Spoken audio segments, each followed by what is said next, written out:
काँग्रेसच्या खासदार प्रतिभा धानोरकर यांनी कुणबी समाजाला खुली धमकी दिल्याचं पाहायला मिळतंय। प्रतिभा धानोरकरांनी वरोऱ्याच्या जाहीर सभेत दिलेल्या धमकीचा व्हिडिओ सोशल मीडियावर चांगलाच व्हायरल झालाय। काही लोक अपक्षांच्या मागे गाड्या घेऊन खुलेपणाने फिरतायत आणि पुढची 5 वर्ष मी खासदार असणार आहे। विधानसभा निवडणुकीमध्ये काँग्रेस उमेदवाराचा विरोध करणाऱ्या प्रत्येकाचा लेखाजोखा घेतला जाईल असा धमकीवजा इशारा सुद्धा काँग्रेसच्या खासदार प्रतिभा धानोरकर यांनी दिलाय।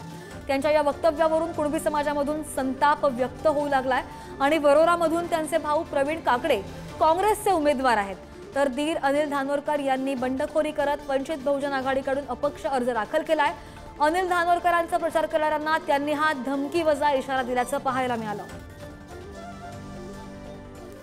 आज काही लोक अपक्षाच्या मागे गाड्या घेऊन खुलेआम फिरत आहेत। त्यांना मी सांगितलं, आता तुम्ही अपक्षाच्या पाठीमागे जर राहाल तर शेवटी समाजाची खासदार म्हणून मी 5 वर्ष परत आहे। आज जे लोक माझा विरोध करत आहेत, जे माझ्या विरोधात बोलत आहे, मी कोणाला काही बोलणार नाही। परत 5 वर्ष मी खासदार आहे, पण प्रत्येकाचा लेखाजोखा या 5 वर्षात मी नक्की या ठिकाणी घेणार आहे। आज एवढी मोठी लोकसभा होती, जवळपास 2800 गावं या मतदारसंघात होते, पण प्रत्येक गावागावातल्या कार्यकर्त्यांना कोण माझ्या बाजूने होता आणि कोण विरोधात गेला, प्रत्येकाचा आढावा आजही माझ्या जवळ आहे।